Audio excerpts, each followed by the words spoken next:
Doctor, look. Stand aside, nurse. I'm Dr. Homebrew.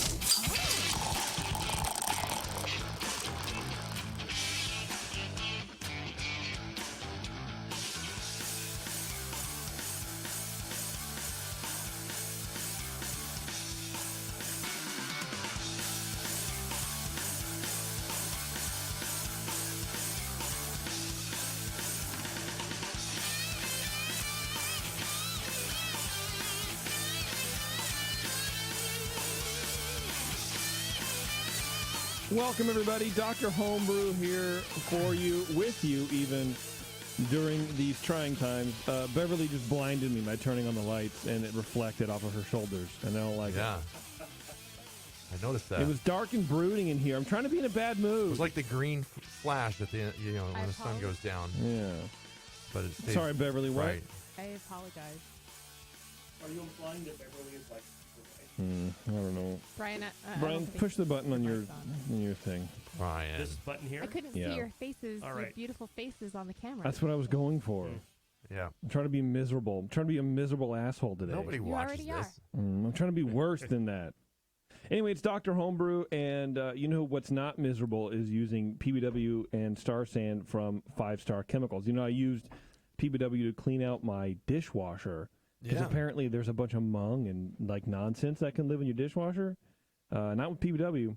Cleaned it right up, like these little fat deposits. Organics just go away. Yeah, Yeah, it was With actually. that I hot actually might PBW. do it again because I put just a little bit in the bottom, and it got a lot of it out, but then I just didn't do it again. You know what you got to check for in your dishwasher? Here's a public service announcement. Not just about homebrew for you and our listeners. All right. There's a place called the ledge in your dishwasher. So when you close that door, Yeah, that yeah. lip on the door closes on top of the sort of main cavern of the dishwasher. And if you got junk in there, it'll just get kind of smushed down and it never rinses out. And every month or so, you got to grab like a napkin, or Beverly's looking at me like, "Oh my God, what's the matter with you?" You want to grab something and like just just take it and just That's what I'm talking about. Drag it along there, get that stuff off of there. Yeah, I yeah. think it's called schmegma. Mine has a Yes. trap and everything I had to take out. It was gross. It was like congealed fat deposits. Something, It yeah. was not good. It was like Well, you can pollen. run your dishwasher for a while, get some hot water in there, and then just, don't close it. Just leave the water in there and just dump a bunch of PBW in there so it just soaks. Yeah. And then you can really do it. Yeah, good but idea. hey man, sprinkling a little bit on there worked wonders, and it can do the same thing for your carboys and all the kind of other mung that you don't want to deal with in I wouldn't life. do Star Sand in Yeah. the dishwasher, though. That might No. Yeah, don't do Star Sand, but definitely I did that PBW once. is fine. Everything will be all right. So thank you to 5 Star folks for keeping the show on the air. All right, Also works well for brewing equipment. That's true. I hear. Ask me what happens when you put Star Sand in your dishwasher. We have 2 beers for you guys today. We have an English barley wine and an American brown ale. And I'm excited about both of these beers. Yeah. Let me wave at Ken. Hi, Ken. Hey, Ken. Let's see. Where's Barbie Let's tonight? let's make sure Ken is ready. I'm just basically throwing emojis at him over Skype. There's a smiley face and the thumbs up. I like the Skype thumbs up because it starts as like a fist and then the thumb actually comes up. Pops up. Yeah, it's a moving Oh, nice. like thing. So I wonder what their poop emoji is like then. I don't know. That would be cool, like soft serve kind of a deal. They have a head banging emoji. Let's try to just give Ken a call here. Maybe he's like, yeah, I see your emojis, dude. Ken's not online. So let's go ahead and start with his beer, and right. he'll catch up. We're going to pour it. No breaks here. We're just going to go right We're into just going to it. go, yeah, we're going to go That's right right. into it. I We've want obliterated the brakes. I want to get in, get out. Got a nice little hiss there when I opened it, and I'm going to pour this down the glasses here. You want some too, JP? Yeah, man, why All not? right, here we go. We have our little 8-ounce judging glasses here. Thank you, sir. All right, Brian Shar, why don't you go ahead and start on Ken's English barley wine, please? Yes, thank you, Jason. I really like this beer. Just as an initial statement, this is a really tasty beer. There's a nice hiss when the bottle opened. Yeah. Always a good sign. I checked the mark for bottle inspection. It was appropriate size bottle and fill and everything. The aroma was great. great not being a favorite descriptor. But it was malty, had kind of a candy-like sugar character to it, more of a toffee when I sat and thought about it for a little bit. What's more British than toffee, really? Medium floral and earthy hops. No off aromas, no diacetyl. Got some, at a low level, kind of a bready character. Not B-R-E-T-T, but B-R-E-A-D, like sandwich. Sweet ethanol. It was a very complex aroma. Really liked it. Gave that 10 out of 12 for the aroma. And I just smelled it again because I liked it so much. The appearance, medium to dark brown. There are some ruby highlights when you hold it up to the light. The head is low and doesn't persist, but that's expected for a style that has this much alcohol. It's totally okay. To the extent you can tell with a beer that's this dark, it's very clear, 3 out of 3 for appearance. Flavor, initially the flavor is malt and toffee, followed up by ethanol sweetness. And I think it's important to, when you're scoring a beer like this, when you have, when it's hot or harsh or otherwise unpleasant, that's often something that comes up more in mouthfeel. There's a certain character to ethanol, especially when it's clean and well fermented, and not fermented hot where it's fusillé, where you've had a good fermentation.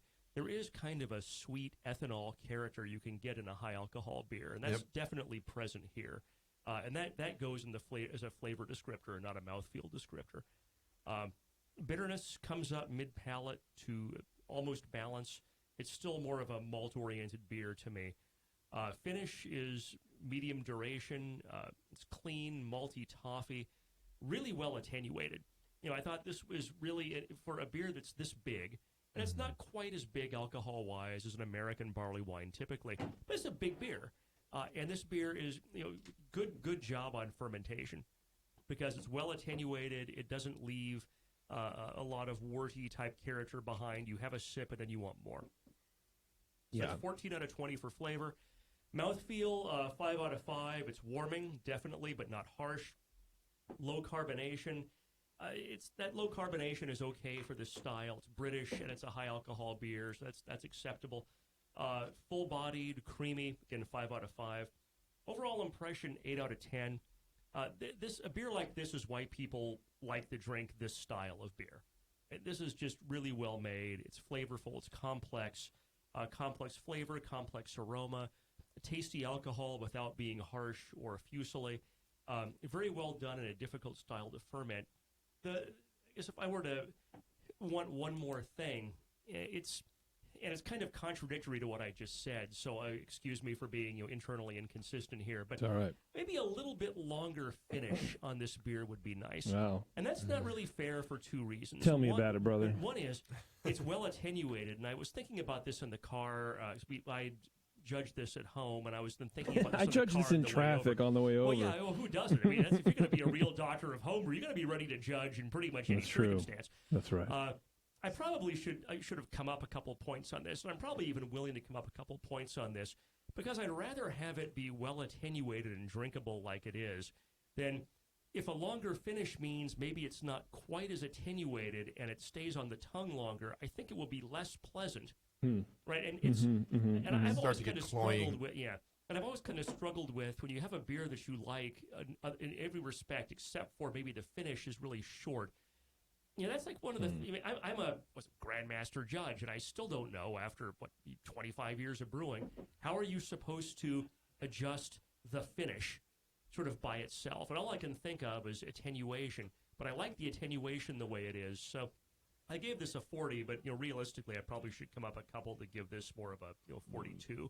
Combination, really, really well done. Yeah, attenuation and the aftertaste, like the lingering flavors that stay on your tongue and don't just dry off and wash away. Right, but the finish is long enough. It's not like it immediately goes off the tongue and you don't taste it anymore. Sure. And I'd rather have that trade-off of it being this attenuated and drinkable than be a little bit less attenuated and then be cloying and not as pleasant. The finish of this water is pretty dry. It doesn't linger on my tongue like I'd like it to. That's true. What's the it's wetness very thin. factor, though? You call this water? It's very thin water. All right, Brian Cooper. Okay. Let's go. I very much liked this beer as well. I will say up front. Had Had a nice strong hiss when it opened it up. In the nose, I get a pleasantly rich malty quality. It's moderately caramelly with a low fig-like note behind that. Note. A slight kind of, hey, there's my Minnesota coming out there. Yeah, don't His you know? note is very nice. yeah. Yeah. I'd like to invite this note for dinner. I got a very slight tobacco and leather kind of quality in the nose. Sexy. It's like an old couch with in a like- pipe smoker's house kind of. I mean, it doesn't really smell like that, but it gives you that impression. Was that supposed to Many- make this sound appealing? I'm just trying to Leather-bound romanticize the books. beer Okay. here. Give me a break. Medium low earthy hops. The alcohol, it doesn't jump out at you in the nose. It's actually so smooth that it seems like it could be medium low, but it's just seems smooth and inviting. There was a little bit of sherry, but not too much sherry there. It is there, kind of a low sherry-like quality. Clean and no DMS or diacetyl. Comes across a little toffee-like, which I like. It's a copper-colored beer with a light tan head that starts medium and fades to a low color of mostly finer bubbles after a fair amount of time. And that's fine for the style. It shouldn't have a big head sticking around forever with all that alcohol. I did find that the beer is fairly murky, and that's one thing that I noted I'd like to clear it up a little bit. So I knocked it down a point on appearance for the murkiness. Anyway, a fine point, I suppose. Flavor-wise, it's malty and vinous, with raisiny and caramelly flavors dominating the initial taste. Low, out-of-the-way bitterness, kind of medium-low, towards medium-low. A medium but smooth alcohol is apparent. Finishes semi-dry, fairly complex, and is balanced definitely to the malt. I got a medium-low earthy hop there, just kind of balancing along with the bitterness there. It is somewhat fruity, like an aged dried fruit character. And again, that leathery kind of quality. It's a clean beer, definitely very malty aftertaste, and it doesn't linger forever, but it sticks around for a good while. It's not like it's just gone and washes off my tongue. But yeah, that dryness does play a little trick on it, and everything else is so smooth that it just, you drink it and then it kind of dries away after a little while.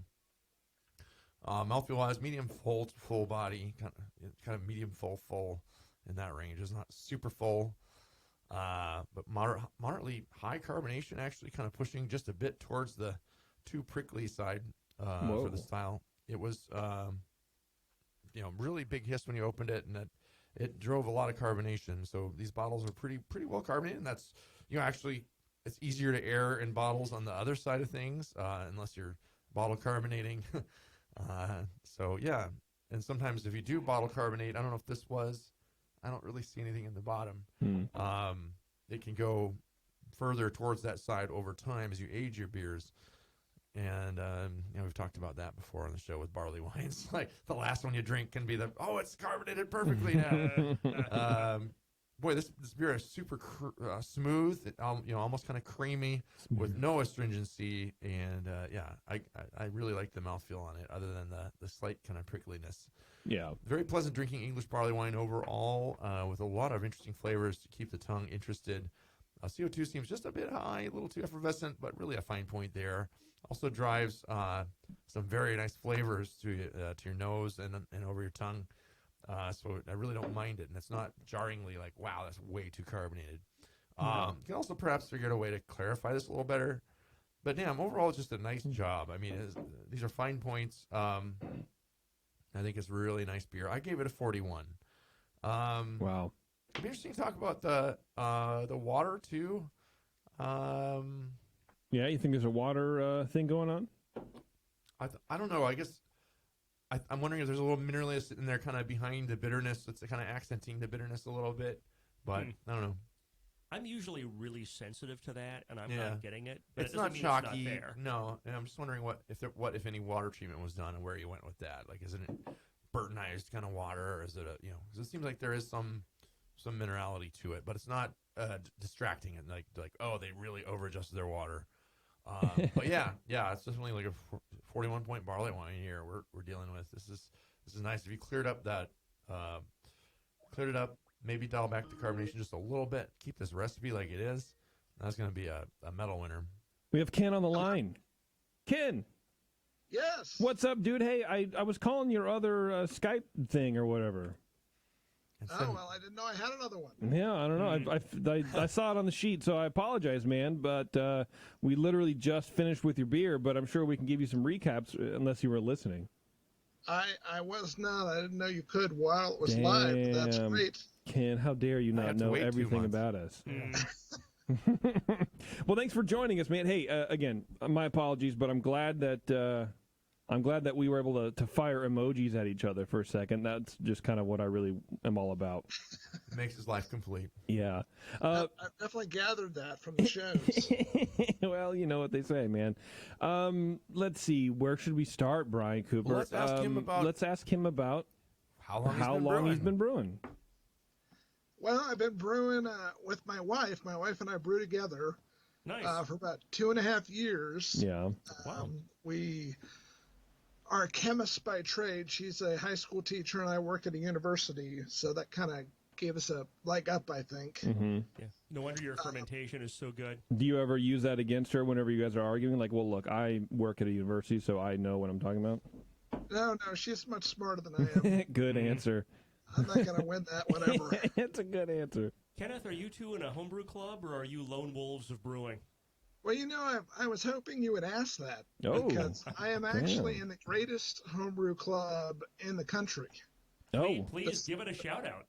the Star City Brewers Guild of Roanoke, Virginia. There you Nice. go. Right. We won't we disappear have, on you. so it's a great club. I learned a ton from them. They have incredible brewers. We do quarterly competitions. We have the best homebrew tournament in the country.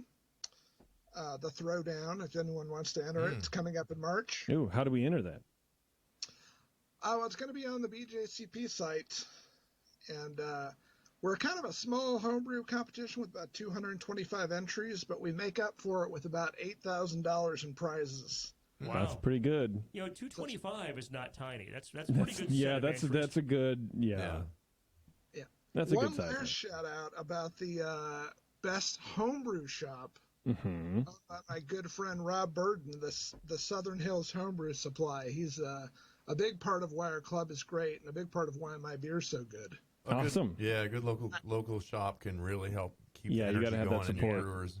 For sure. I'm assuming you liked the beer. I didn't hear anything. But No, it sucked pretty much. No, we I gave it a 4. Cooper low- gave it a 5. Yeah. Yeah. 13 did Low not judge. 4. Yeah. Geese. Yeah. No, everybody liked the beer. Brian Cooper just finished. Brian Shar went. If you guys just want to do a quick recap for Ken, like a very 30-second rundown of your thoughts. Hello, my ESPN recap was I can't do it quite like that. I gave it a 40. I thought it was really well done, really well attenuated. Fermentation was really great in this beer. It had a really complex flavor and aroma profile. We kind of went back and forth here a little bit. I probably should have given it a couple more points because I ideally wanted, looking for things that there were no off flavors, nothing wrong with this beer. I wanted to maybe have a little bit longer finish, but at the end of the day, I think the finish length is just fine the way it is. I like the That's right. attenuation the way it is. So 40 points here. Yeah, you read through the guidelines for English barley wine, and it hits most of the marks there. It's got some really interesting stuff. In the nose, I found a little fig-like kind of note behind all the malt, caramel, and rich, and a little sherry-like. It's appearance-wise, I liked the appearance, the nice color, other than a little bit of murkiness, but that's kind of a point down and then quickly forgiven. It's vinous in the flavor, kind of raisiny, caramelly flavors, and dried fruit. We're talking about the finish a lot. It's just semi-dry and kind of dries off the tongue, but still leaves a little lingering flavor for just a little while. And then you want another sip, which is a nice thing for one of these beers because it can really get you messed up that way. It's nice. And the mouthfeel was pretty nice. I thought the carbonation was just a touch high, but otherwise everything was just kind of nice. I liked it. I gave it a 41. Oh, Yeah. great! I Yeah. love those scores. Thank you. Yeah, we aim to please. I remember noting that when Kenneth sent me his first email, he said in his title of his message, "Delicious beers await your taste buds." And I was like, boy, this guy better deliver, because Yeah. dang. Are you sure you don't have a marketing side job, that you're working education as a chemist? You don't do marketing? No, I don't. I think my homebrew club, if it's going to be a little disappointed that you guys are swelling my head here. How old is this beer, Ken? That's what I wanted to ask too. Yeah. I brewed it almost a year ago. Almost We brewed it almost a year ago. Okay. See, Really? I have a couple questions about it, and maybe I'm way off base, but do you guys think it's too bitter? No. Really? For an English barley wine, you don't think it's too bitter? No, I No, don't. you guys are high. I think it's a little on the bitter side. I could have sworn that this beer was 6 months old. Like, that's how well taken care of it is. For being a year old, So it still has a high retention of, for my opinion, bitterness. My question was about the water treatment. So I did note it's pushing towards a slight minerality, not like an over the top, like overly adjusted water, but something in the water is playing off that bitterness and making it a little bit biting to me. Okay. What was your water that you used? No, it's not my beer. I didn't do it. Well, I can tell you what I adjusted it to. I mean, I put in 3.3 grams of gypsum and whatnot, but let me just see if I can tell you what exactly the. And Kenneth, while you're looking that up, Jason, the guidelines say this can be up to 70 IBU. Jesus 70 Christ. IBU is a lot of hops. In a fresh so one. this is I think well within. I don't even think this is close to 70, but it's definitely Okay. This can be a firmly bitter beer. I haven't really sat down with a barley wine in, I would guess, 10 years or more. But I like this beer. Yeah. Because I think it's what you're saying, Brian. Like, you on the surface, you kind of want more to it. I think as homebrewers, I mean, I came up in the late 90s of homebrewing, right? Where everything, you just mash shit in there, throw as much crystal malt, all that kind of stuff, right? And I think that's what we were sort of used to brewing.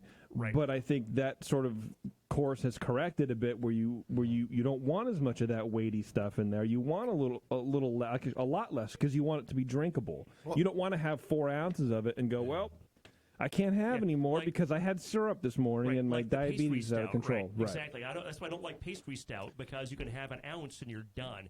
I could sit and drink this at the Grenade here all night and be happy.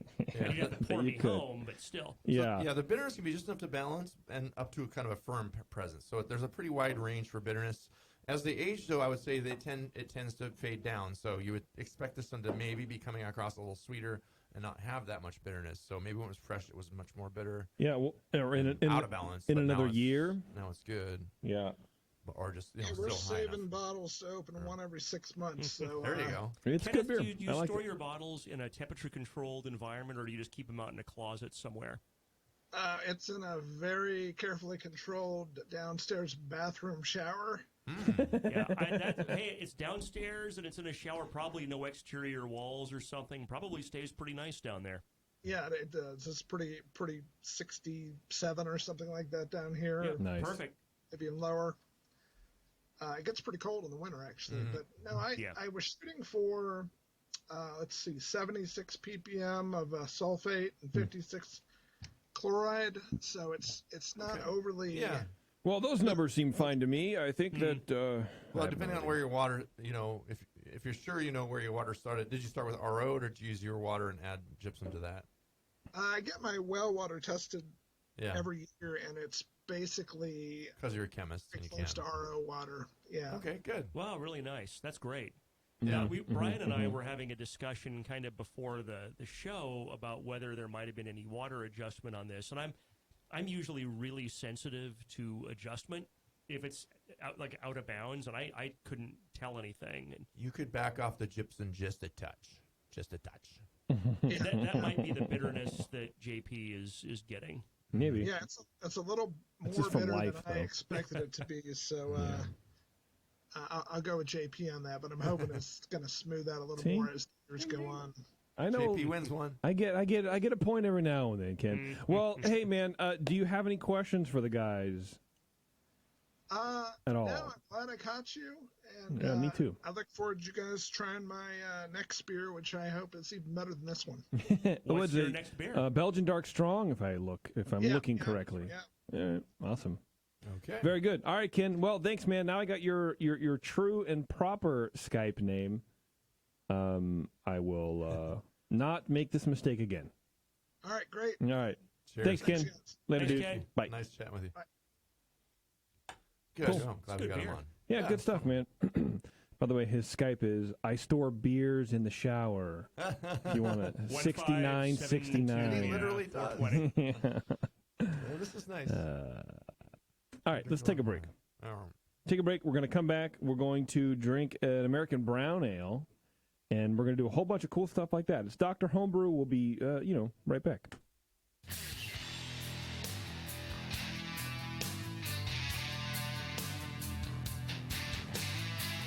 Now, back to the examination.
examination.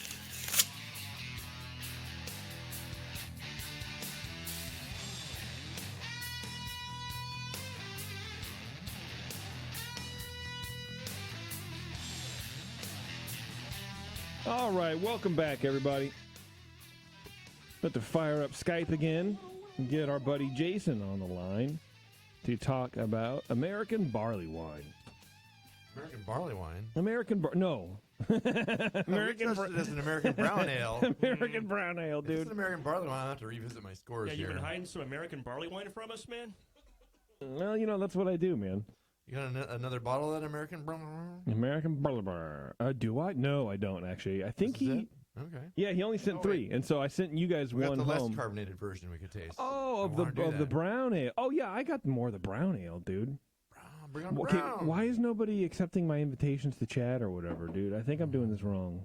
They don't like you. Nobody, who would, to be completely honest? Let's just call Jason Are you right logged now. in as your right I self? don't know. I don't even log out of this, so we'll see. Okay, I'll pour the less carbonated version while we're at it here. I have Light hiss. I have more of the other one here. Jason, call me back, dude. Jason's on the bill. All right, I have People named Jason, I tell you. Dude, they are unreliable dickheads. Let me be completely honest. Baxter Smooth Brown Ale carbonated version number 2. Okay.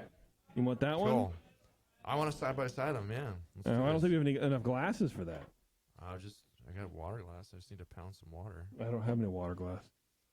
I'll finish my show beer and we'll just pour it in here. That's fine. That's fine. I don't really necessarily need to. All right, Brian Cooper, go ahead and please start us off with. So clarify real quick for the listeners at home why we have 2 versions of the same beer.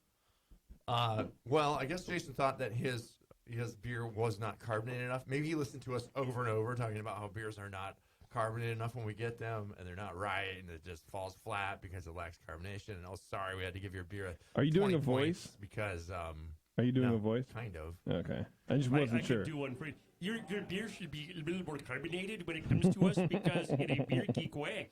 Okay, if you want to be a 10th level beer nerd, you need to be sure your carbonation is high. See, now I don't know if Brian's doing a voice. Yeah, who does? I don't know. That's a good question. Okay. What is my real voice? Does anyone know? This is the less carbonated. Okay, I got a big cup of the less carbonated here. Oh, that's good news. And then I'll open the carbonated, and I got you a glass. Okay, so basically, Let's hear the hiss. Put that up on the mic. Let's hear. This- Oh no, you just letting us hear the hiss and the carbonation. the story is that we just have 2 different carbonation versions of the same beer. He fixed it, and he sent us more, and Great. it's fresher, Thank you. and therefore it's going to be better, so that's the one we judged. Okay, Cooper, go ahead and go first, please. All right. Now I'm tasting the less carbonated version, but I'll be reading my sheet for the more carbonated version. Is that weird? Only if you look at it in the eyes. Okay. Yeah. So I'm smelling it in the nose. It doesn't seem very sweet, but it's pleasant and a lightly chocolatey malt nose comes up. You know what? I need to do the carbonated version. Yeah, the less carbonated. I mean, it's basically It doesn't pop. lightly flat. I mean, it doesn't pop. It's almost more watery. Jason was smart. Yeah. So Okay. good job, Jason, for sending Yeah, us the second Big one. difference. Yeah, Big for difference. sure. Here, Yeah. pour yourself some of the,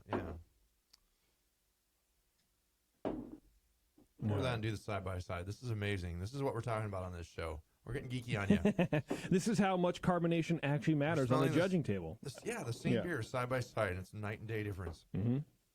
So, doesn't seem very sweet. Pleasant, lightly sweet, but chocolatey malt nose up front, and there's a low but fairly firm citrusy hop in there. It's medium low fruity esters, not super fruity, but just kind of in there, and seems like a nice ale ferment. Pretty clean, no DMS or diacetyl. There's other malt undertones in there too, besides just like chocolatiness. It's not a one-trick pony per se. There's some light nuttiness in there as well. A little kind of bread crustiness and a little, light toast, light, caramel. Appearance-wise, it's a nice medium brown, very, very clear, impressively clear, with a light tan head. The lights were dimmed earlier. Now it's a very light tan, almost beige colored head. Thanks for bringing those lights up, Bevo. It's always best to judge beer in as dark a room as possible. then you don't see the murkiness Look, and the weird you colored guys, head. you guys seen that movie Inside Out? That's what it is in here. Okay, You're it's just Bing Bong. my This is the control room, yeah. yeah. I'm ding dong is what I am. All right. Bing Bong. We're judging Yeah. beer here. We need some light. No, we don't. Come on, you can't afford to pay the bill. The only light you're going to see is my soul leaving my body. Ow! We can't judge Are beer you by okay, candlelight. Jason? No. Do we need to stop the show? And have No, a we're fine. discussion, Keep or- going, Brian. Keep Candles going. are interfering with the Let's go. the aromas as well. I'm smelling your vanilla candles, and they're just not working for me. I've been doing this for 36 minutes, and it's been the longest 36 minutes of my life. Dear Lord. Glad we can help. So the head really sticks around quite nicely. It really does. It's creamy in texture and thick, and nicely done. The head and the other examples actually sticking around pretty well too. So that's although I'm looking at yours, and yeah, there is a difference there. It's falling flat Yeah. more quickly on the other one. It's easily aroused. So yeah, nice job on the appearance. Three of three. Flavor wise, this is a pretty rich malty beer, medium low chocolate, but not very sweet. It finishes medium to medium dry, I would say, in that range. And it's okay for style. It doesn't have to be super sweet. It can be pretty dry too. There's a range that's allowed there. It can be sweet or dry almost. You can get away with a lot there, but it depends on how you want it to express itself and what you're trying to do. The balance is definitely to the malt, and has a low earthy citrusy hop, medium low bitterness, which is out of the way, and very clean fermentation. Not getting any water distractions here. No minerality, if that's a word. No obvious flaws at all, really. It's just a nice, clean ale. It's chocolate and toast and a light nuttiness lingering in the aftertaste. Just kind of sticks around, and then the CO2 is helping to push that. I'm going to check the aftertaste on this other beer because I think that's something that carbonation is going to affect a lot, too. So the other one, it's also a little more aged in the bottle, so it does fall flat a little faster.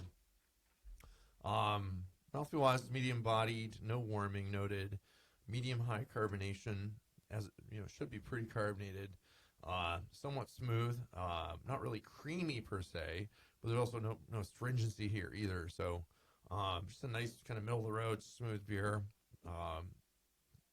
Feel it on the tongue. It's not too prickly despite the fairly high carbonation, and it's not warming or biting your tongue in any way. It's just nice and smooth. It goes down easy. Overall, this is a nice, very pleasant drinking American brown ale. Yeah. I would say it's not on the overhopped side of the style, but also not on the there's a sweeter side, and there's kind of like the hey, we're America, we're gonna need to hop everything up too much, and I won't name any names of beers that have that kind of characteristic, and kind of border on the style of maybe a brown IPA kind of thing. But this one just kind of hits all the marks for the style and is quite well balanced for what it is. Maybe searching a little bit for personality. Like, is it the sweet kind? Is it the hoppy kind? It's kind of the middle of the road. Yeah. No. But it has a nice malt complexity to it. You could use even a little bit more though. It's like mostly the chocolate and a little bit of breadiness. You could bring up some other malts to make it just a little more interesting, but you don't really need to do that either. So Don't touch it. I give it a 40. I thought it was a very pleasant beer. Yeah, don't touch it at all, Jason. If you touch this beer, I will know, and God will strike you dead. Don't hop it up, especially. Don't ever hop it. I mean, maybe you could funk with it a little bit with a little bit more IBUs, maybe like aroma 5, hop? maybe, yeah, a little aroma hop, maybe like some Huel Melon or something just like weird and off the cuff, but Sure. it's a great beer. Brian Sharp. Don't say the beer gods are going to strike him down and then tell him to add more IBUs. I didn't say the That's beer just- gods. I said literally God. Okay. Yeah. So, But Buddha will stop him, so it's fine. Yeah, that's true. So what's interesting is, like Brian was saying, this beer, I think there's a 10-point difference between the less carbed and the higher carb version of this beer. Yeah. I don't know if it's just the pH from having that additional carbonic acid, if it's just the mouthfeel aspect of having it not just be limp on the tongue. But the flavors are similar, but it's a significantly different. It's crisper, it's brighter, it's more perky. I want to drink more of the highly carbonated one, where the less carbonated one is like, okay, I had a sip, I'm not sure I want really a lot more. Yeah, no, I don't know that I'd go 10 points, but maybe 5 to 7. It's a pretty big difference. Okay, maybe 8, 7, 8. We'll maybe agree. We can both agree on 7 is the overlapping Of course. number there. Sure. I thought this was a really nice beer.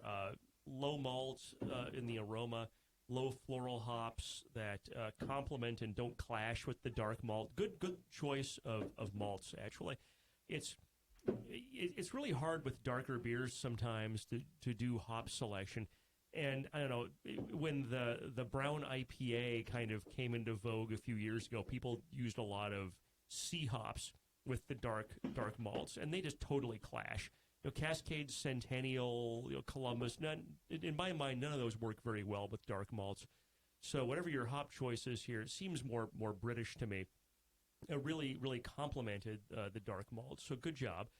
Low esters, kind of like a British fermentation character, kind of that vinous / maybe slightly woody character you get from British ale yeast. Malt definitely comes through stronger than the hops and the aroma, though. Gave it 9 out of 12. Appearance, 3 out of 3. There's a big heroic head that just doesn't want to go away. Color, this beer is dark brown with some ruby tint in it. Ivory head. It's crystal clear, really well done. Flavor, initially I get sort of a toasty dark malt and chocolate with some British ale fermentation esters, like a vinous grape, slightly woody character to them that you get with like the more traditional British yeasts. Really well attenuated. Balance is slightly to the malt. Finish is long and malt focused. 14 out of 20 on flavor. Mouthfeel, carbonation is definitely higher than the lower carbonation one. I'd still put it in the medium-low level, but I think it's appropriate for this beer where it is. Maybe medium is where I should end up landing in the low, medium to high spectrum. But it's definitely more what I would want to experience for a mouthfeel from this beer than the lower carbonated version of this. Mouthfeel is kind of medium-low, no warming, which you wouldn't want from a beer of this style anyway. Creamy, gave it 5 out of 5. Overall impressions, 7 out of 10. I think it's flavorful and well-made. It might be just a little bit on the British side of a brown ale to me. So I do get some sort of, and this is nitpicking. So the overall score is 38, which is I think a good score. It's a really good beer. I like it a lot. It's technically very good. Yes, exactly. What's the excellent? Actually, technically is excellent. Oh Jason. shit! Sorry. Just an excellent score. I'll never downgrade you again. So I'm picking nits here, but I get some of that. I personally get some of that British ale fermentation character out of this, and as an American brown ale, I'm curious to chat with you about what yeast you used. If you used like a Cal Ale, I retract my comments, and I'm an idiot. If you used more of a London Ale type yeast, I might then suggest you're the next idiot. time. No one's an idiot. It's just I would use more of an American. It doesn't have to be Cal Ale. It can be 20 kinds of American ale yeast you can use. Yeah. I might suggest more of a neutral American kind. But I really like this beer. I think it's really well made. And again, like the last one, I would sit at the bar here at the Grenade and have like 2 or 3 of these and be really happy. Not be able to drive home. Exactly. Yeah, I You see. can drive me home, Brian. I mean, I see what you mean about maybe it leans a little more English because it isn't. Yeah. It isn't. American beers tend to just be a little more obtuse, a little more pokey. And English beers tend to be a little more smooth, and this kind of is a little more smooth with that. So I see what you're saying, and maybe that's why I like it so much. Because American brown ales usually across the board kind of suck. Like they're either overly sweet or overly bitter, overly hoppy, and they all kind of. I mean, the only American brown ale worth drinking, honestly, is Moose Drool. Everything else is kind of just blah and weird, or and too sweet, or too cloying. So this to me is a great beer. If I could have this at my house on the reg, I would drink less Sierra Nevada Pale Ale. Yeah, Jason's going to give us his recipe. And I would also, and on the spectrum, if there's American brown is a 1 and English brown is a 10, I'd still put this Okay. around like a 5 or under 5. I wouldn't say this is all the way into the English side, Yeah. but it's not a 1 like this is super American. No, and I would agree with you, and I would venture to guess that's probably why Jason entered it in our little show as an American brown, because it is sort of riding the line between the two. It's not quite English, but not quite American, so I think he just threw a dart. Cool. That'd be my estimate. I don't know. Well done either way. Well, yeah, and it's a beer style that can have some of the flavor characteristics of the style that are listed in the guidelines are English style kind of characters, especially in the malt. It can have a little nuttiness to it, Right. have some caramel, Just like Brian Shar. richness. A little nuttiness. Yeah. Yeah, a little Little caramel? nuttiness, little richness. But definitely the carbonation does make it a lot more perky. Yeah. And I like a nice MLT. It's nice and perky.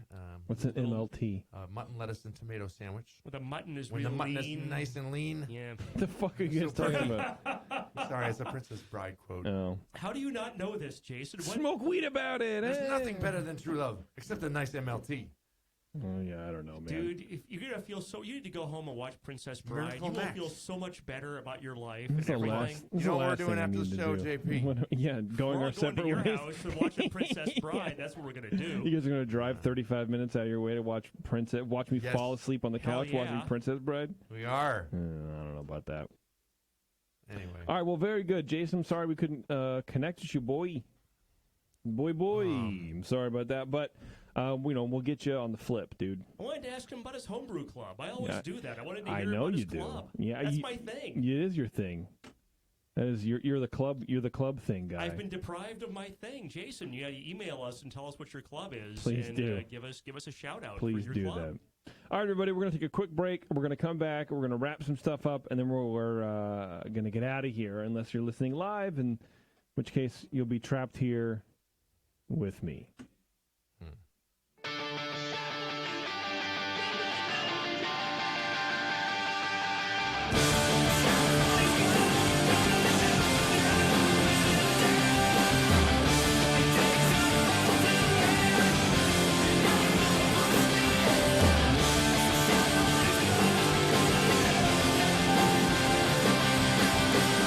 It's all in your head.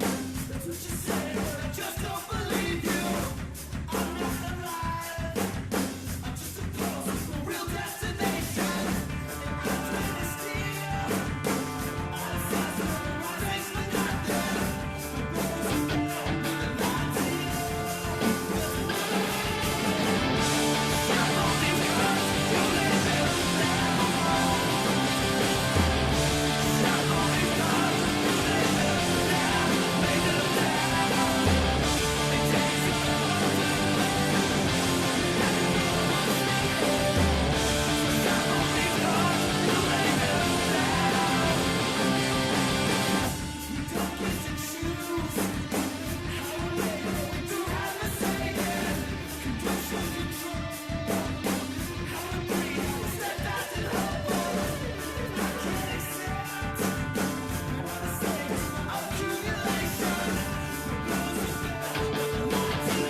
sorry to tell you this, but we're going to have to pour you out. Back to Dr. Homebrew.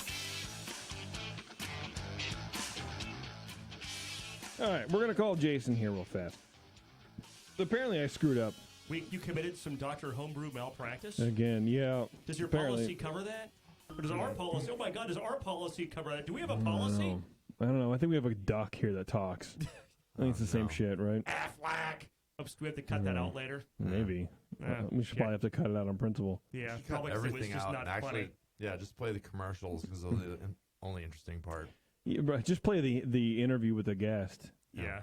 Just have Ken and Jason sound like edit like they're talking to each other. Mm-hmm. That'd be fine. All right, well, be see, cool. he's not even answering anyway, so He's not on his phone. Okay. good job. Oh man. Good job, Jason. All right. Well, let's get out of here then, He's a everybody. Jason. Wow, we liked this beer a lot. Yeah, it was Like I good said, stuff. Like, these It guys was brought their good. A game. This was a great show for beer. I wanted It really to hear was. about A your great yeast. moment for mankind. That's true. Jason, if you want to email us what yeast you used for this, I'd be really curious. If you don't, that's cool. And enjoy the show in a couple of weeks. Thanks for sending See? your beer in. There you go. Mm-hmm.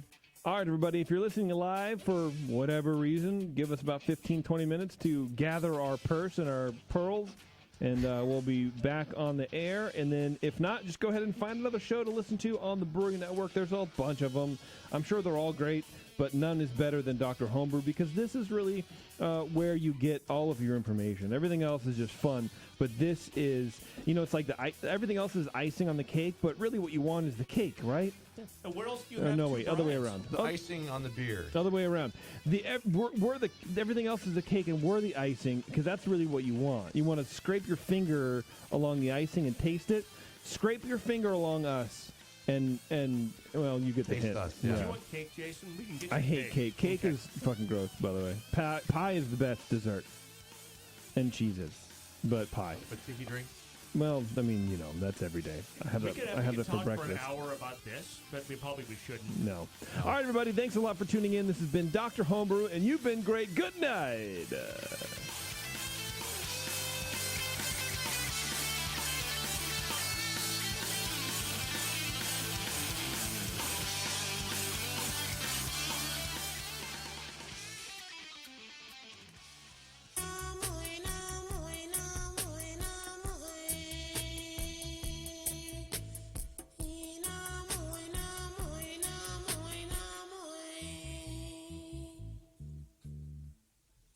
How could the wise man build his house on the sand?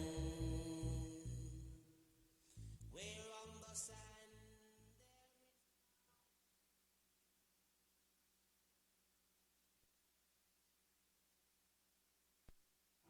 Doctor, look! Stand aside, nurse. I'm Dr. Homebrew.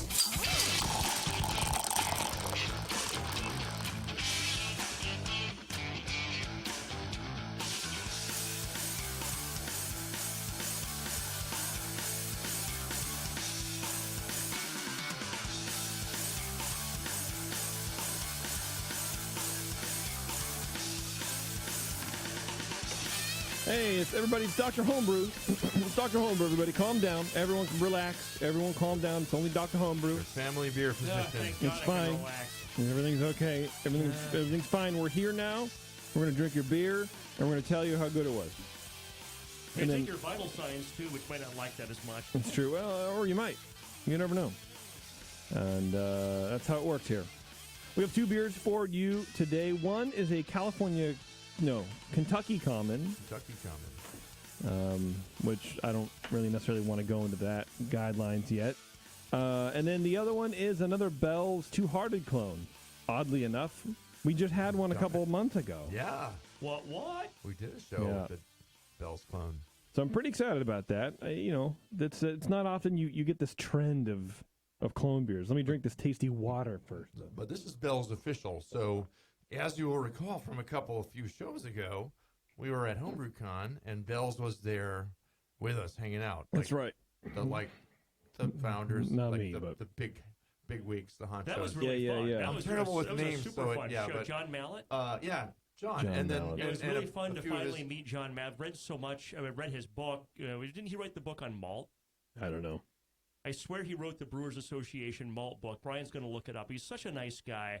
And just the Bell's folks were so nice and just such cool people. It was really, I remember going to the actual Bell's location in Kalamazoo, and God, it had to have been 10, 15 years ago with my ex-wife. Yeah. And it's such a great time. It was just the selection of beers and just the way the place is set up. I mean, Bell's has been just one of the premier Midwestern places for forever. And it was such a treat to get to go, 2005-ish. We had such a blast. And to meet the Bell's people in person was really, really a lot of fun. Good. That's awesome. Yeah, I have everything but the malt book here. I have the hops book. I have the water book. I have the yeast book. But it is John Mellett. He must have written them all. Well, see, there you go. I have that book. It's a great book. Awesome. I need to carry that. Well, and what were you saying, Brian? That Bell's gave the kits away, right? And they offered to kick out some jams, some Bell's official Too Hard to Ale clone kits to our listeners and friends, and let some people brew it so we can taste them. So right, because they have a homebrew store in addition to a brewery, because they're keeping their roots. Right, they came out of like the homebrew ethos, so they have a brewery and a brew pub. And they also have a homebrew store even now, which is really cool. Right. Yeah, why not? It started as a homebrew shop, I guess, and then people demanded their beers, and it turned into a little thing. So pretty cool. Okay, and so we have a kit from one of those. Yeah. You can order them from Bell's. Bell's General Store. And I love they it. were at Homebrew Con. Really nice folks there working there, and a lot of fun. That's cool. And I think we're having a couple more of these come down the pipeline, right, as they're ready. Yeah. So some of the guys from Doe's, some of my friends from the Mad Zymergists are brewing these, and the first one will be from my friend Jeff, who was at Homebrew Con with us on that show that we talked about. So Very good. Well, we also don't want to forget our fine sponsor, 5 Star Chemicals. You can go to 5starchemicals.com and learn about every way possible to make better beer, which is to clean and sanitize. That's it. That's the foundations. Everything else is just icing on the cake of our something or other, right? That's what we figured out? Wait. This is 2 shows in a row with cake, You Jason. can't clean and sanitize in one step. No, you can't do it. Don't tell me you can't do that. You can't do it. You can't do it. Look, don't let me tell you. Go to 5starchemicals.com and let them tell you. They just want to sell you 2 chemicals, though, right? They want to playing the devil's advocate here. They want to, in as much as a car salesman wants to sell you 4 wheels, because it actually works and gets you down the road. Because you need to. Otherwise, it would be called 1 Star Chemicals for obvious reasons. All right, I'm going to do something very weird. Take off your clothes and run around the studio in circles? No, weird. Yeah. We're going to take a break, and we're going to come back, and we're going to speak with, who are we talking to? Keith? Keith. Yeah. Kevin. No, Kevin. Kevin. Same thing. Yeah. Keith, Kevin. Keith, Kevin, Kyle. Let's just call him Kyle. Throwbacks. For the past right there. All right, everybody, hang on. We'll be right back, I promise. I swear to God.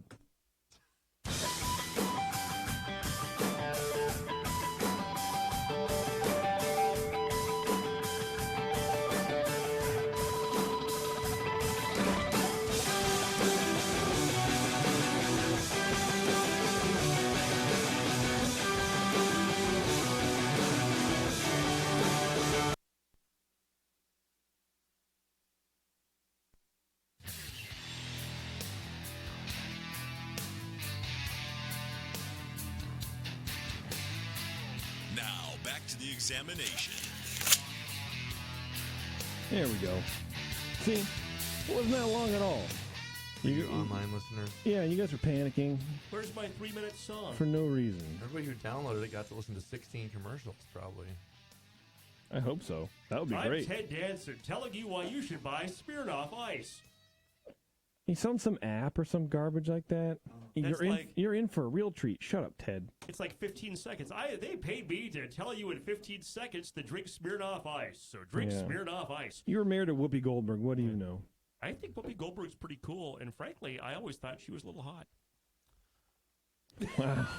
I'm serious. Wow. She was Guinan on Star Trek The Next Generation. How can she not be hot? Look, she makes a nice THC butter thing, I guess, too, like a chocolate. Oh, really? For treating Anything? kind of things. You're not. You're I not like how turning you me said off that a in little I know hushed bit here. someone who tones. tried it. You said that in hushed tones. A woman's period. Women's problems, Yeah. THC. Okay. Yeah, THC is good for curing a Oh, woman's period. Lord, Okay. I quit. I'm not a woman. I don't know about women's problems. My It's wife up to doesn't her. listen to this show. It's okay. All right, well, I've tried both of Kevin's contacts, and he's not getting... Oh, he's typing. So let's start that now. And we're going to get Kevin right on the line Is he here. typing you a poop emoji? He's typing you a poop emoji, isn't I he? wish he was. I wish he would, to be honest with you. I think that'd be amazing. Kevin, are you there? I'm here. Hey, what's going on, man? Oh, not much. How are you guys? Pretty good, pretty good. We're just pouring your beer It's right definitely now. not Kevin Smith. No. Thanks for sending us beer, man. I appreciate it. How old is this beer? When was it brewed? I brewed this one June 23rd, so Okay, a month and a half. that's pretty young, yeah. He Have you bottled it July 20th. have you made a Kentucky Common before? This is my second go on it. I Okay. just tweaked the recipe a little bit. And Are see you what- from Kentucky? I am not. My brother lived in Nashville and spent some time in Kentucky while he was out there, but no particular connection. You're nearish to there though, right? You're on the Central Time Zone. I am. Yeah. Just outside of Kansas City. You're just trying to figure stuff out. I appreciate that. That's good How stuff. long you been brewing? I probably started about 2004, but got more serious in the last 4 or 5 years, probably. Yeah, the old slow climb. I feel you. I feel you on Not the that. fast burn and the decline to nothing like me. Yeah, or No. me. Yeah, I don't remember the last time I brewed, man. It's disappointing. Are you in a homebrew club? I am. ZZ Hops. That's funny. Where are you? Where's that club based out of? Just east side of Kansas City, so we're sort of Lee Summit, Raytown area. Very cool. That sounds great. Excellent. All right, Brian Shar, I'm going to let you go first for a second time. Whoa, what an honor. This is great. Yeah, don't worry about it. You're then welcome. Brian Cooper can give his second opinion It's true. as far as Doctor's Homebrew go. I really like this beer. You know, I swear I've had a Kentucky Common before, but it was forgettable. This was really interesting. Thank you for sending this, because it's a style that I don't have a lot of experience with, and I kind of want to go seek these out now.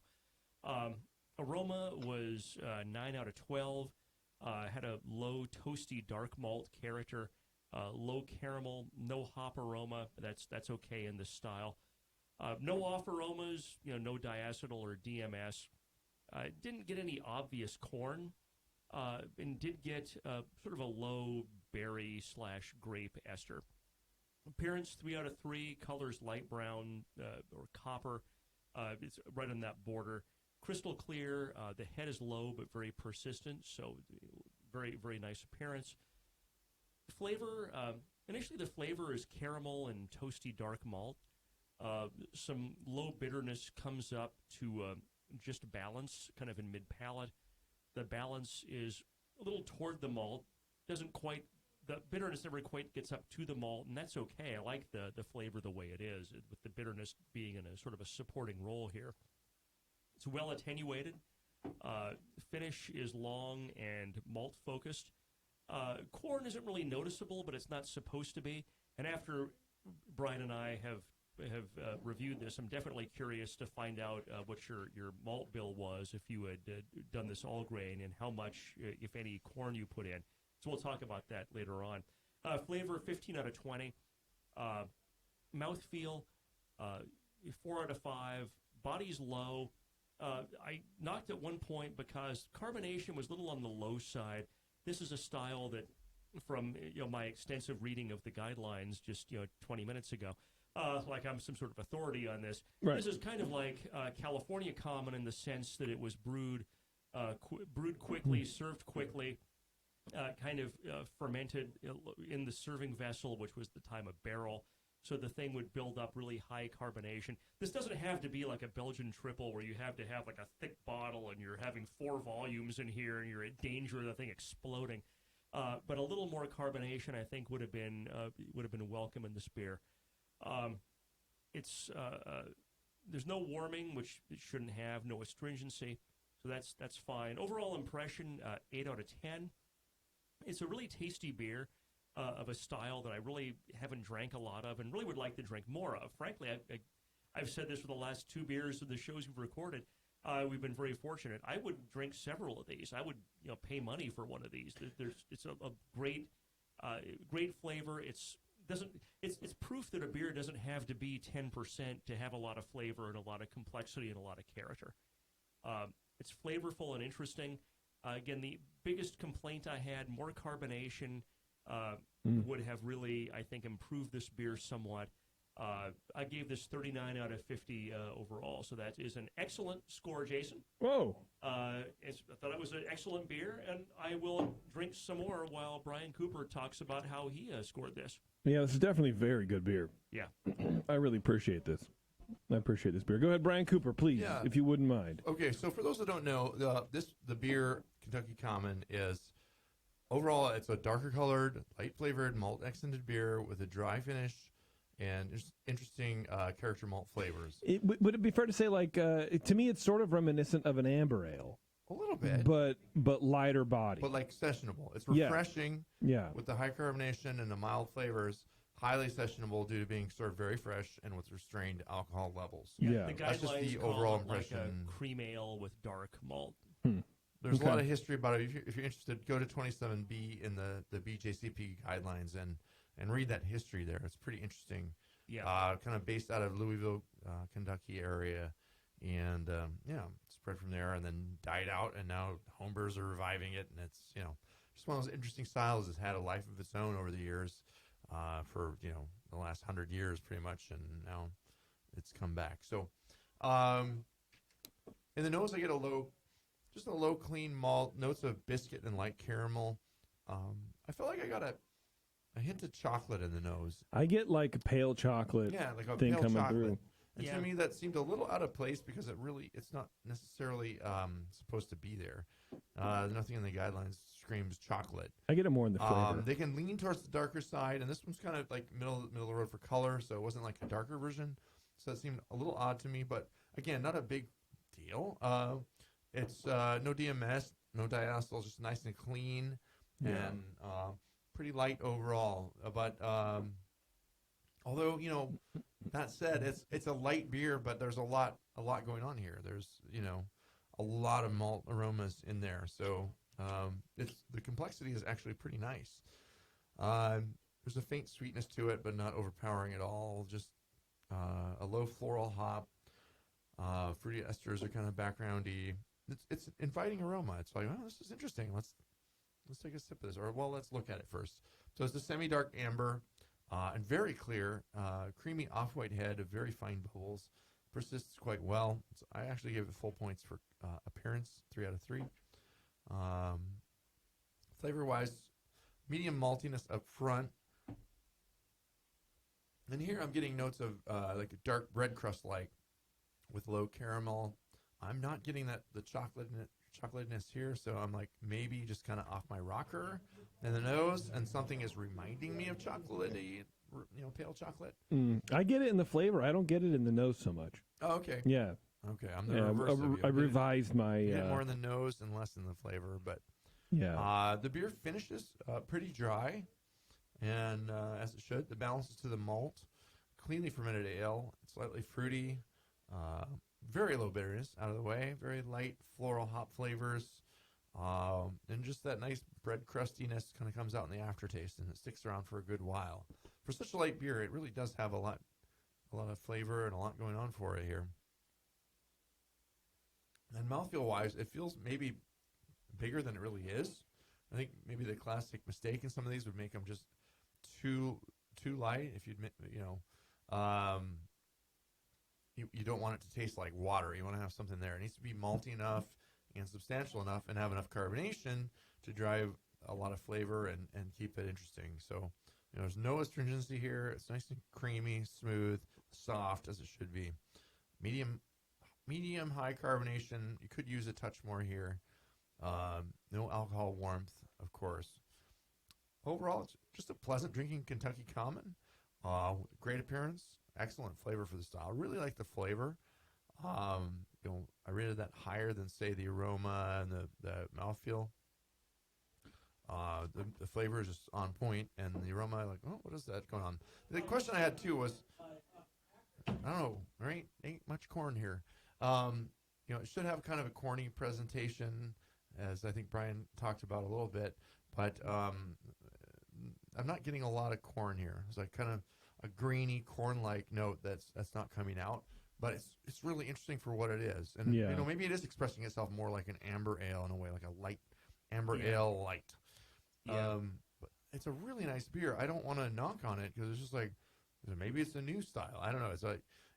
And Kentuckies have there's a range to them, of course, like a lot of beers, and it is fairly refreshing. But I think pushing up the CO2 a little bit is going to make it a little more refreshing and make it pop a little bit more. The malt flavors and aromas actually come across quite strongly here. So it's interesting for such a light beer. It's really expressive as it is, and a little more carbonation is going to drive some of that even a little bit more. So then you may be able to even back off a touch on some of that, especially even the darkest malts. Just pull it up a little bit and maybe find a way to push up the corn-like notes. Or maybe the corn may just come through and it'll, lighten up the body a little bit if you do back off on some of those malts. So, but still, just a very good job. It was hard to score this beer a little bit, but I gave it a 36. I thought it was a very good Kentucky Common and an interesting way to express that style. I also don't have extensive experience in it. One of my local breweries, Shadow Puppet in Livermore, brews a Kentucky Common and have some fun with that. So I guess a very popular beer of theirs. Especially early on until they put out a hazy IPA, but that's their until they shit themselves with a hazy IPA. Well, Kevin, hey man, why don't we get the recipe from you, sure. if you wouldn't mind, and maybe we can just start there. Yeah, absolutely. So I tried to nod towards the historical as much as I could, but you guys were on point with the pale chocolate. I snuck a little bit of that in there. All right, so it was about 63% two-row. 20% flaked corn and 10% 6-row with about 5% pale chocolate, 2% crystal 40, and then just a few ounces of Carafa 2 for color. The first time I brewed it, I had a little bit more Carafa 2 for color, and I just thought it was a little too roasty, so I backed it off on this one. And now I'm thinking maybe I could have used a little bit more roast, but anyway, I think you were fine. I think more roast would have put this maybe out of style. Yeah, I mean, if we're talking that maybe the pale chocolate potentially hides some of the corn, I wouldn't put more roast in it either. Pale chocolate to me was, Brian, I don't think liked it as much as I did, but I thought that pale chocolate was perfect. No, I loved it. I would actually take a skosh more, but I'm in love with pale chocolate. If I could marry pale chocolate, I would do it. But the style doesn't call for chocolate. No, it doesn't. You're absolutely right. I would back it off a little bit, about half. Well, you maybe still use it as your secret weapon, but it's just obvious to two of us here in the room and jumping out. So it's such a light beer. There's not much to hide behind. So just lighten it up a touch. Like, here's my secret weapon. Well, I guess we have to figure out, Kevin, what do you want out of this? Do you just want a better drinking beer, or do you want it to style to enter a competition? So more the latter, and it's so difficult to judge. I judged one, loved it, and that's why I started brewing it. Nice. But there's not really a lot of recipes to riff off of, and what Cooper's saying is 100% accurate. Back off the pale chocolate, let some of that corn come through, maybe even bump up the corn a little bit, or like use multiple corn sources. Use some corn in your mash and do some more more flaked corn, and just just mix it up. Sure. Yeah, and then the rest of the recipe is pretty straightforward. It's just a little over 1.5 ounces of cluster at like 20 minutes, and then a half ounce of Saaz at Flame Out Whirlpool. Yeah. Did you do a cereal mash, or did you actually just use flaked corn? I just used flaked corn. Yeah. I mean, you can consider doing a cereal mash and do it like old school style. That might be a different way it'll come across. Like, you can still use some flake corn in it too, like I said. So you get both best of both worlds, but. I think just cooking that corn material and combining it with your mash, once you've gelatinized all the starches in that, and did you use 6-row barley? I did. I had about 10% of 6-row. Okay, that's 2-row. Yeah.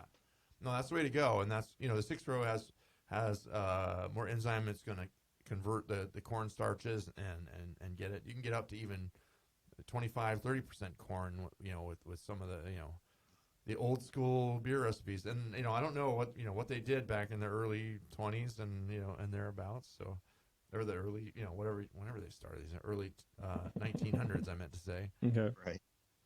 I mean, the Yep. guidelines, I swear, said like 35%. And I think that They did. part of part of what we discussed a little bit before the show is one of the reasons you want to have these dark malts, I think, was to, adjust the acidity of the water, but B, you're kind of covering up some of the corn, was my guess. I'm not a historian.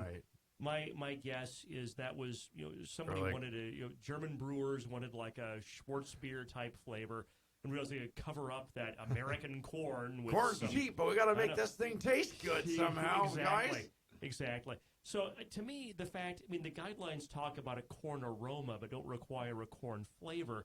And that kind of tells me that part of what the dark malt is supposed to do is cover up some of the corn. But there's this kind of high wire act here about how much corn do you really want. And I think you want to have some corn character in some way, but it's not as corny as a cream ale. I mean, am I making sense, Brian? You're kind of looking at me like I'm a little committing homebrew malpractice here. No, I mean, it's interesting to speculate as to how the style developed, and not a lot is known about.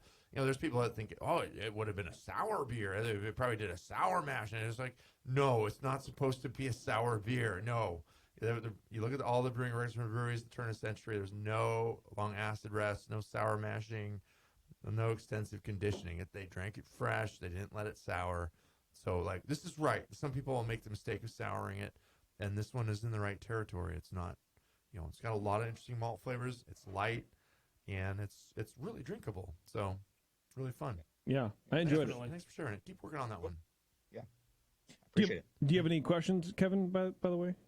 No, I think you guys gave me a little bit Hell yeah. of direction to go there. I think I'll just We should push try the to give a corn. little bit. Yeah.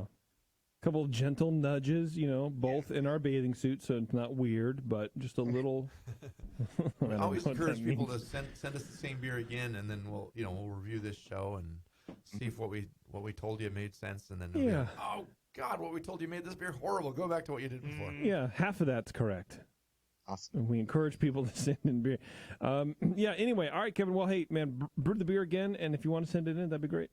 Awesome. We'll do. Cool. Thanks, man. Cheers. Thanks, Kevin. Appreciate it. Yep. Bye. Thank you. Bye. I mean, I ain't trying to listen to the show again, dude. You crazy? I'm glad he shared Yeah. that. That was actually really tasty. I enjoyed that a lot. Well, I have a feeling we'll be talking to Kevin again anyway. So Same. That sounds ominous or awesome. Yeah. Which one could that be? All right, we're going to take a quick break. We're going to come back, and we're going to drink some Bell's Two Hearted and, I not a don't know. Katarina Sour. Not a Katarina Sour, no. Although time. maybe. We'll see. Rumor. Hang on. It's Dr. Homebrew.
I'm sorry to tell you this, but we're going to have to pour you out. Back to Dr. Homebrew.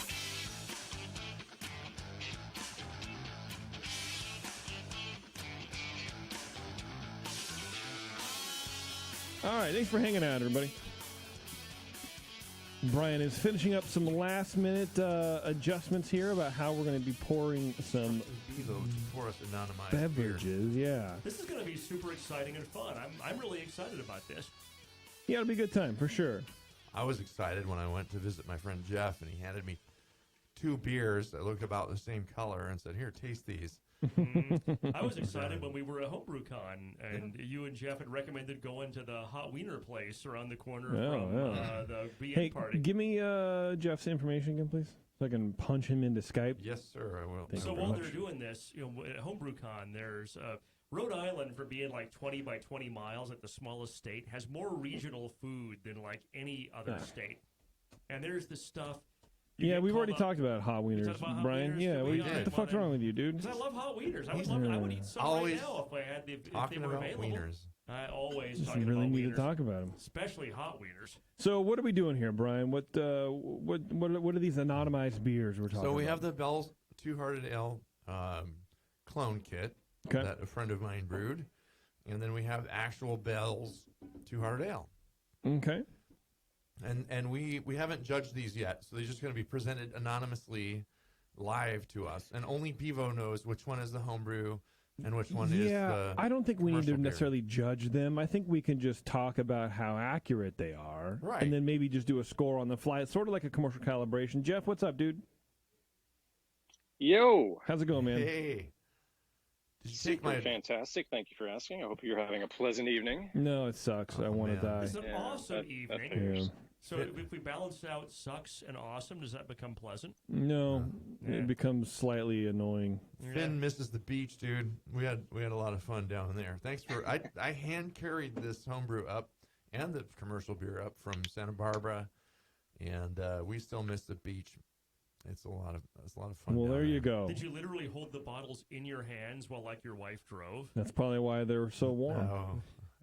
Yeah, he didn't want to tell you, Jeff, but he's like, dude, these are like 150 degrees. Like, he put them in the oven on warm. I kept them in my So- I put them in my car all day today, but inside a bag cooler, so they might be a little warm coming out. But there was It'll ice be all packs right. in there. It'll be all They right. feel cool. Livermore is see. only Yeah. 100, right? Jeff, when was the last time you brewed with a kit, a homebrew kit? It's got to be like a weird Ooh, yeah, flashback that's for you, right? Yeah. No, that's a long. Hell, I don't even know. Long, arduous Over- journey since then. Over 10 years? You know what? Maybe the last time I did something was I ordered a Russian River consecration kit Oh, okay, all right. Okay. How'd that for turn more out? beer, just so I could get some of the wood. You know, you got to Yeah. get some wood. You got to do You it. got to get wood. How did that consecration turn out? Pretty damn tasty, Nice. I should say. Yeah. So we're need all a just kind of bottle hanging of out it. here Right. thinking about getting wood, I think. They, No, they send you a I piece mean- of wood with those consecration ale clone kits, though. It's nice. From the true. barrels, from the actual Yeah. consecration barrels. That is So, really cool. how did this kit work out for you, Jeff, as far as, other kits you've used? And just take us through a little bit about your brew day with a kit receding a little bit into your homebrew experience. Yeah. Well, I mean, first it was amazing because it was free, so there's that. Well, right. Um, Right. So yeah, they were super cool to provide a kit at HomebrewCon, Nice. and so they quickly got it out, which was cool. The thing I guess that I've noticed, and we'll let the judges be the judge, but the thing that I noticed was that it's sort of up to you to screw this up, Sure. because you've got their hops, you've got their yeast, their Yeah. house yeast, Yeah. and so it's really just up to you to screw it up at that point. I think there's probably some water situation you could deal with, but otherwise the kit's pretty simple. Sure. And yeah, Okay. it was, And then it was good. how did you get the two-hearted? Because you can't really get that out here, right? Well, I'm in a unique situation down in Santa Barbara where we can get it. Oh, but not necessarily properly. No, you can get it at the store. So yeah, okay. I'm in All right. essentially Southern California. So I'm in like the best of the best. I can get Russian River and Bell's. So What? Yeah, and thinking about it now, like I've seen Bell's Two Hearted on tap every once in a while up here too. So yeah, I guess it is. It's not the shady black market. It's legit whenever they want to send it out, I suppose. So you can actually go to store.bellsbeer.com right now and order one of these if you want. They also have the official, which is their hazy IPA. I'm just giving them a free plug because they were so cool to come on the show. They were really John cool. and everybody that came on were just super cool people. Yeah. And they gave me a free T-shirt from the Bell's homebrew store there. The nice little shop that started it all, I guess. So Oh, that's cool. God, I should have chatted those guys up more. I didn't get a t-shirt. yeah. Yeah, I didn't get one So either, you can Brian. buy that, or it's the Bell's General Store online. You can just order Okay. one of these. We won't give it to you for free, but yeah. All right. Well, So Bev we've been given 2 beers. is handing a beers to us now. So there's one on the left and one on the right. Cooper, why don't you go ahead and take us, just do a visual examination, please, and then Brian, you can, Okay. I guess chime in. I guess let's just do it like a commercial calibration, like I was saying Maybe earlier. Just march through the score sheet or something. yeah, I don't we're know kind which of one just was poured walking. first, but the one on the right was a little less has a little less head going on here, and the one on the right was poured first. Okay, so that it fell Thank you. maybe faster, and then the one on the left has a little bit more of a head there. They're very, very close to the same color. The one on the left is a little hazier. Yes, maybe slightly lighter in color, but that might be the cloudiness. And it's not cloudy; it's be slightly cloudy. Just a So fa- a we're faint doing two haze. things here, right? We're trying to compare these, but we're also trying to pick which is the commercial and which is the homebrew. Yeah. And All right, see, I'm a genius at that. I'm so good at that.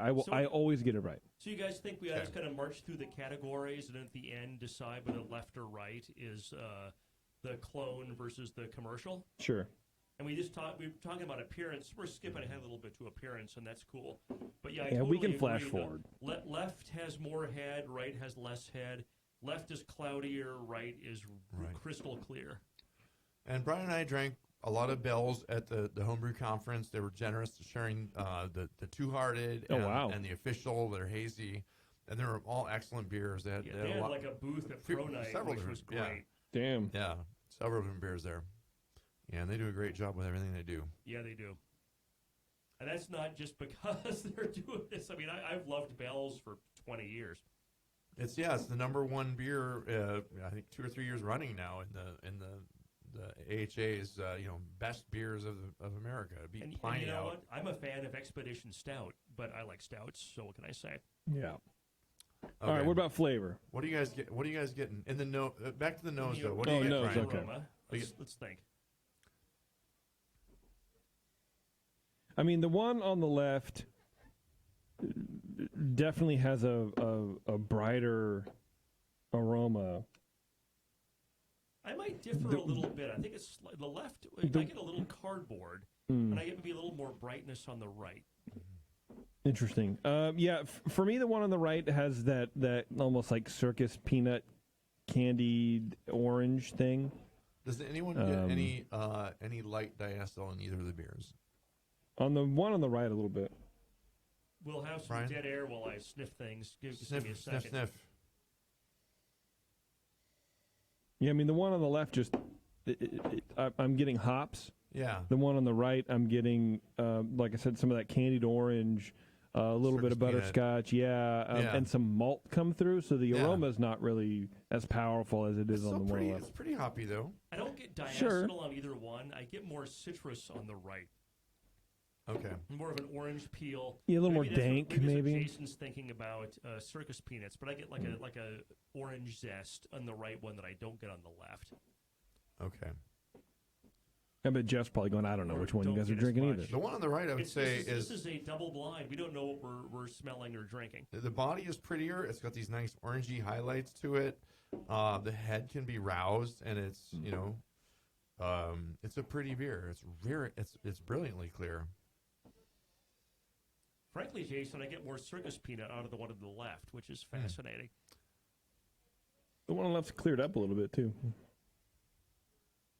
Is there Anything? Yeah, just clearing a little. Just So which we flavor-wise, expect. any difference in the kind of minerally character? Of I'm the so water? bad at that shit. I will let you guys tell me what to Okay. say. I'm so bad at that. On the right one, I get a lot of. I get no mineral. I get a lot of citrus. I get some little bit of candy-like character, like Jason was talking about in the aroma. Citrus and candy like Citrus and candy-like character. On the left one here, I'll have some dead air while I sip this, or you yeah. can talk. No, I'll go. Yeah. Brian, just sip the beer. Brian just sipped the beer, and now Just he's sip the going to beer. comment. I get more malt in the left one, a slight hint of cardboard. I get also citrus, but not quite. If citrus is like at a 5 or a 6 on the right, it's more of like a 2 or a 3 on the left. So you would say the beer on the right seems fresher to you? Or I think I'm so. not leading, well, but yeah. I would say if you're or saying at cardboard least, in the or left, at least less oxidized, right? It could be the one in the Right. left could be fresher, but it had exposed to more oxygen. true. But yeah. I get a little It more. I couldn't get be- some cardboard in the flavor as well as the aroma. It's not to the point of being undrinkable. It's just a little. It's like a hint of cardboard Yeah. that I get in that. Now, beer. Jeff, do you have beers on the left and right of you as well? And have you organized them the same way as ours by accident? I have not, because you took all of my Two Hearted Ale. Oh, that's right. I forgot about that. So you're just drinking yours. I'm just drinking mine, but I know which. Yeah. I am familiar enough with the beers to understand which ones you guys are talking about. Okay. All right. Give Well, us that's any good. hints. And I come back to the flavor on the left, and I'm not sure if it's cardboard as much as it's the combination of the hops and the malt coming back to it, right? I mean, I tend to be really sensitive to oxidation, so I go to thinking cardboard maybe earlier than I should. But the more I sip this, the more I wonder if that's really cardboard. Right. Okay, so beer style wise, this is an American IPA. No, that's cardboard. That's cardboard. At least a hint of it, at least a little bit. Bell's 200 Ale is a classic example, commercial example of 21A American IPA, so you can read the style guidelines. So how about mouthfeel wise? Where do you feel this is at? We should, an IPA should have a nice medium light to medium body, medium to medium high carbonation. I feel like the one on the left has a little more carbonation in this, at least. I would agree. The one on the right is a little flatter in this and example. creamier. Really, I would say the one on the right has more carbonation and less body. The one on the left has less carbonation and more body. I keep looking over at Brian's beers to make sure that he's drinking the same order that we are, Or am and I he having is. in- And yeah, so I am. I don't understand. I think our Char is broken. It wouldn't be the first time. You No, I might think want the to one turn on me the left off is- and turn me back on again. And- I'm not sure if I want to specify how to do that. We might need an adapter. Well, and just so I didn't mess them up, they're clear. There's the one with a white sticker on the bottom. Mhm. Oh, Okay. white stickers on the left. Should be, White white sticker. sticker should be your Beverly, left I beer. trust you, Beverly. Non-sticker should be your right beer. You're Okay. smart. I Bev. trust you, Beth. Yeah, I've we're messed this both. up too many times to not have a Thank you. fail-safe. I've True. listened to the So smart. session enough times to hear some of those, but no, I figure that I trust you. And I'm usually on the receiving Thank end of you. that. We don't want her to have to pour us out. It's No, true. that would be bad. So that's my opinion. I think the one on the right's creamier, but I think it's Yeah. because of the lack of carbonation. But maybe it's also the little diacetyl that you get, like a little butterscotch. I forget. butterscotch. Remind me. I'm Is there a feeling- difference between Yeah. diacetyl and butterscotch? Diacetyl can express itself Whoa. as a butterscotch-like Okay. flavor in 'Cause- playing off the malts. and yeah. a creamy slickness, right? Slickness. That's what I'm getting out of that. You've talked me into getting Okay. butterscotch in both of these. This is Both. how malleable the sense of taste is. Your brain, now your squishy my wet brain. messed up, fucked up brain. I'm not getting any You don't want to get butterscotch close in to the my left one. brain. My You brain know, is all jacked up. The but, Clintons killed Epstein, just so you know. Dear. Yeah. Clinton cash. That's right. Sorry. Let's see.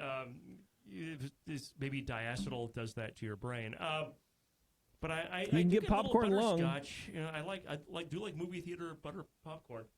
All right, Brian, what else do we got? How's the dryness of the beer? The IPA should be pretty dry. I think the one on the left is drier than the one on the right. Is it?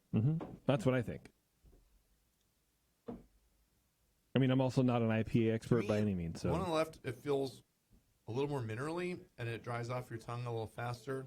Is that what? But I don't know that's necessarily drier. The one on the right doesn't seem sweet. How can I, as two grandmasters, can you just give me a very quick, Brian Shar, like 30-second 30-second masterclass in picking out how to differentiate minerality in a beer versus dryness?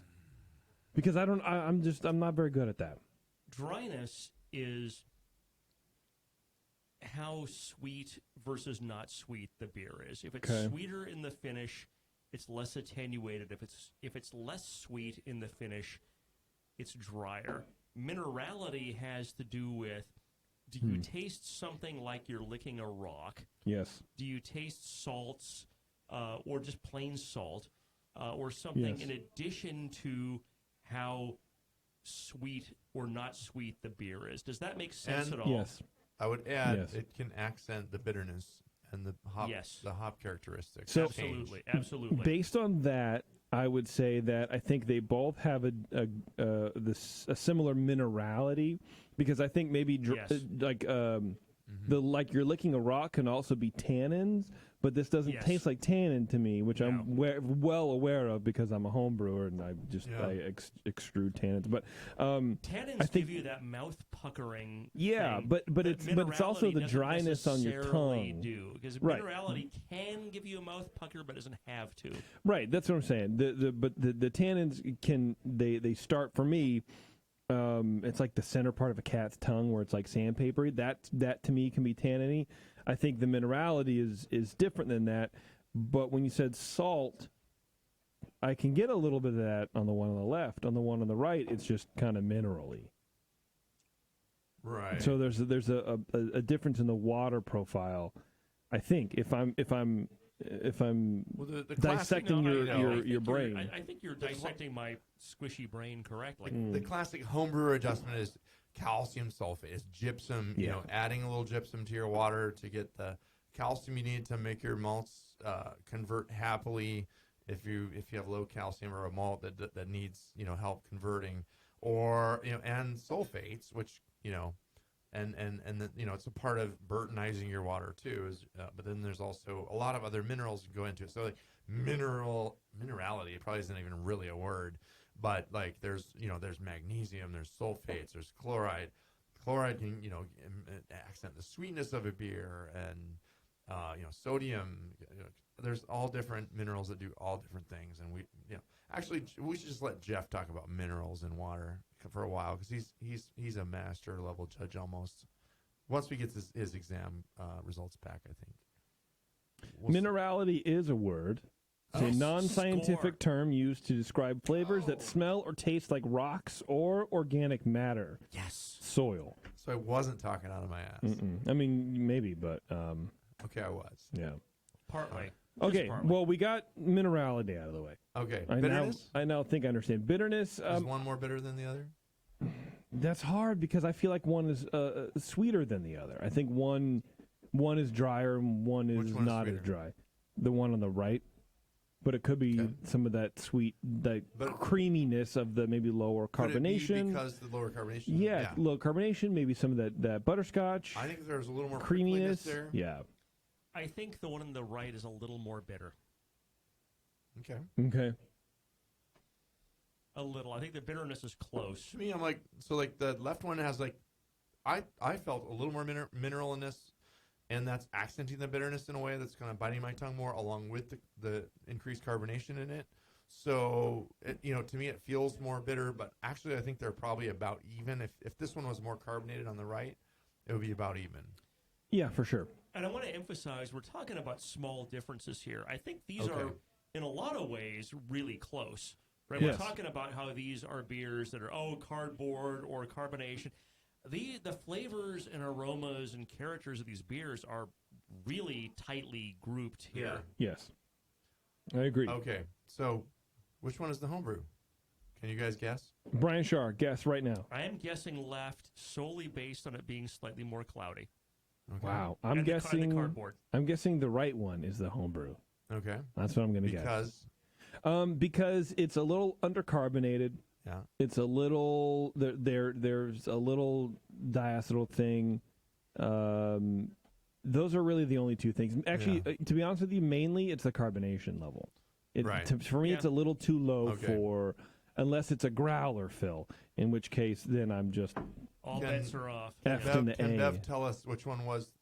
I happen to you probably believe or know that the one on the right is the homebrew, and the one on the left is the Bell's. Bev, can you confirm or deny this, please? I wrote it down also. Left was Because Bell's. left and right are hard to remember. Right was the homebrew. Okay. Oh, all right. Oh man. Oh, Brian Shaw. So I totally lose this game. I want to let you know that I my streak is intact. Yes. Very well done, go. JP. Now, Jeff, will you tell me a story about when I got to Santa Barbara and like the first thing that happened when I got there and we went out to your kegerator? I was kissed by 4 homeless men. Oh God, that's the worst thing I've heard beers. this month. Oh yeah. He poured me 2 beers. Absolutely 2 beers. I had to pour them each, brought them out, we Secretly. sat down, we did the same thing you guys went through On your nice little patio out there out back your house. Yeah. And so it is a question of one of them was a little bit undercarbonated, so mine's a little bit undercarbonated. Also was in a growler that came up on Sunday to now. So there's that. The ones that we tasted on your patio though were more evenly carbonated. There wasn't a big difference. Yeah, was it harder to determine? It was hard. Jeff, did he get it right? Did Brian guess correctly? He did, Okay. and what it came down to was actually I think the cloudiness. And so I would have guessed. So my beer is super clear because I put biofine in it, and theirs is a little bit hazy. And so he sort of knew, like, hey, I know Bell's is a little bit hazy. Yeah, I remember so having that's sort of how he had sort a of little picked bit it of out. the haze, and I didn't realize mine was going to come out so clear compared to Yeah. Bell's. Otherwise, I probably wouldn't have done the. You didn't realize that you were going to be too good at it. Brian's intuition I didn't know it was kicked my going to look ass. so cool. But, You're right. Yeah, I didn't know I was going to be excellent at the thing. no, and I thought maybe the growler that I brought would, that Jeff would have shook up the keg a little bit and got a little cloudiness into there, so it would be even harder this time. But also the combination of the lighter carbonation made it easy for me to tell again which was which. But I think the beers are pretty close. Honestly, I think they're very, very if similar. you had to score this beer, where would you put it, Brian? The homebrew. I would score this homebrew in the high 30s. As a clone brew? As a clone brew, 38, 40. I mean, this is these beers are really tightly grouped. And as I thought the homebrew was the commercial example. So I got to say it's got to be a 40, right? If I thought the homebrew was the commercial one, Yeah, that if it tricked you, I would give it a 35. And just without really thinking too hard about it, my gut reaction, 35. If we sat down and thought about it and really went through a sheet, that could change either way. But I think when I tasted it, and I don't remember there being any diacetyl at all, and the carbonation combined with being a little colder than this sample has been poured that sat in my car all day. I apologize, Jeff. I'm tasting a little hint of diacetyl, so I would also push this down into the kind of mid 30s. I would give it a 36. Okay. All right. It's a good beer. It's a very good beer. It is a very good beer. And a very good clone. But what you're saying, what both of you are saying is absolutely correct. The flavors are there. The soul of the beer is there. It's very, very similar. Yes. And if we just judge it on if it had a little more carbonation, that would be harder. It'd be a harder test. Yeah, no, I think the hops are in the right place, the bitterness is in the right place, the color's in the right place. Yeah. There's a lot of things that are right about this homebrew, and it's a really good homebrew. I enjoyed it. I drank a lot of it when I was down there. What do you think, Jeff, about this beer? Yeah, I was really pleasantly surprised. How close it got to me. Between the two. So I would. You asked before about buying kits and doing kits. I'd do this again. Because it's their hops and it's their yeast, their house yeast. So it really makes a pretty pleasant beer. When you open that package of hops, I mean, what did you put it to your nose, and I mean, what did it? Centennial versus Bell's Centennial. What did you get? I don't know that it was noticeable to me that it was that much different, but I think they get the cream of the crop when it comes to Centennial, right? So they go out and they're like, okay, they're rubbing their hands together and going, this is it, man. we want to put this in, a gazillion gallons. Yeah. Right. And this is an all centennial beer, so yeah, for sure. Cool. Yeah, if this were old school Jamil show, Can You Brew It? I would say cloned. Yeah. Yeah, for sure. They clone their own beers. Yeah. Hell yeah. Exactly. All right, Jeff. Hey, well, thanks a lot for being a guinea pig and tasting that, or not tasting, but brewing that kit for us. I appreciate that. And then for having a mule. There's more to come. An inside mule. No, thank you guys. It was a fun experiment, and I'm enjoying drinking my experiment. Yeah. Awesome. That's the best kind, man. Drink some more tonight, right now. All right, dude. Take care, and send us some other beer if you want. All right. Peace out, guys. All right, later, dude. Cheers. Peace. Bye. Bye. We got pieced out. Yeah, totally pieced out. I haven't been pieced out in a long time. From All right. It's pretty tight. Oh, man. Well, that was good stuff. No, and that was cool. Yeah, I'm glad that we had it side by side. That was really the key for that. It was a nice way to be welcomed, and I'm going down there and driving for 6 hours from Northern California, getting down to SoCal. 5 minutes from the beach, and looking out their front window at the clouds, but there's water a little bit, and you're just gonna dox him right now, dude. Walking out to the back and tasting these two beers side by side was a lot of fun for me. And good. That sounds like it. Jeff is a very good beer judge, and it's fun to do these kind of beer geeky things with your friends and just have some fun. Yeah. He's a great beer judge and a great guy. Sure. All right. Thanks a lot, everybody, for sending in beers. That would be, of course, Jeff and Kevin.